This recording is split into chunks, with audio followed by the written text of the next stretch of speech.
રેગિસ્તાન row જહાજ કયો જવાવાળા ઊંટારી સંખ્યામાં કમી आई है जिनरे चालता ऊँटरी राज्य सूबारे निर्यात करवा माथे रोक लगा दी है।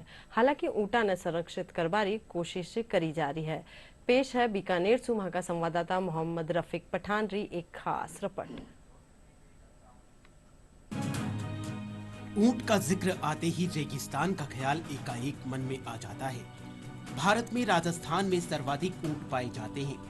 वर्ष 2014 में राज्य सरकार ने ऊंट को राज्य पशु घोषित किया था और वर्ष 2015 में राज्य सरकार ऊंट वध पर प्रतिषेध लगाने के लिए अधिनियम लेकर आई। इसके तहत ऊंट के राज्य से बाहर निर्यात पर पाबंदी लगाई गई। रेगिस्तान का जहाज कहे जाने वाला ऊंट पर आज संकट के बादल छाए हुए हैं। वर्ष 1984 में स्थापित राष्ट्रीय ऊष्ट अनुसंधान केंद्र करीब 4 दशक से ऊंटनी के दूध एवं इसकी उपयोगिता पर कार्य कर रहा है। आज हमारे सामने ऊंट की घटती जनसंख्या के ऊपर एक चिंता की विषय है। पिछले सेंसस जो 19 सेंसस में इसकी संख्या 4 लाख थी, जो आज घट के 20 सेंसस में 2.5 लाख रह गया। और इसी 2.5 लाख का सबसे बड़ा जो योगदान है वो राजस्थान स्टेट का है।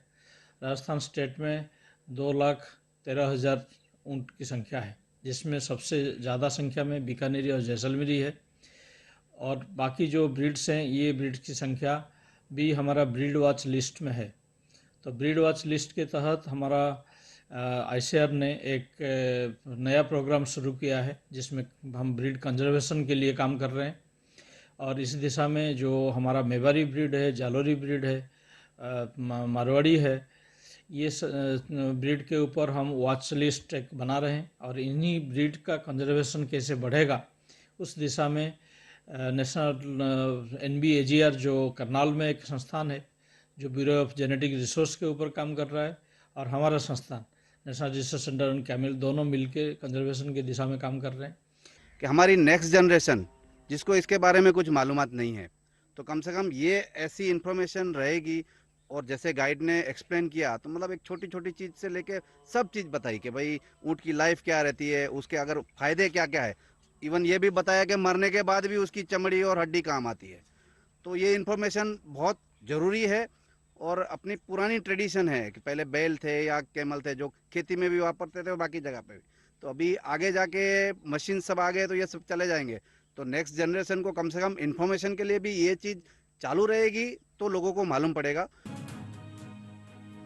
राजस्थान में सर्वाधिक 2,14,000 ऊंट हैं, जबकि देश भर में इनकी संख्या 2.5 लाख से कम हो गई है। वर्ष 2012 से 19 के बीच में हुए एक सर्वे में पता चला था कि भारत में ऊंटों की संख्या में तेजी से कमी आई है। देश में यह 1.5 लाख घटकर 2,52,000 ही रह गए हैं। वर्ष 2019-23 के बीच ये संख्या और घटी है। राजस्थान में ऊंट की गोमट, नाचना, जैसलमेरी, मेवाड़ी, अलवरी, सिंधी, कच्छी और बीकानेरी प्रजाति पाई जाती है। आदमी बे पे लड़ा मेहनत कौन ने, अब पढ़े लिखे लड़का है, तो अब ये जानवर कहीं के संख्या क्या कम हुई है कि एक तो जगह होगी कम, रोड है, गाड़ी है, सारी चीज माते लागू होगी, ट्यूबवेल होगी, जंगलाइत होगी। तो ये जानवर ने दूरी चाहिए, जगह कम है, एकदम कम है। इन्हें दूरी चाहिए 10 किलोमीटर 20 किलोमीटर दूरी चाहिए, तो ये कहीं के फिरार आपरा पेट भर ले।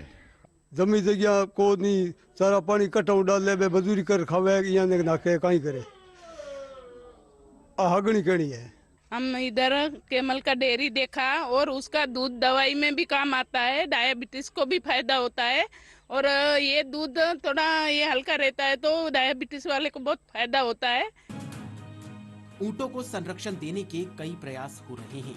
राजस्थान सरकार ने वर्ष 2023 में उष्ट संरक्षण योजना के तहत टोडिया यानी ऊंट के बच्चे के जन्म पर 2 किश्तों में 10,000 रुपए ऊंट पालक को बतौर प्रोत्साहन राशि देना प्रारंभ किया था। ब्यूरो रिपोर्ट, दूरदर्शन समाचार, जयपुर।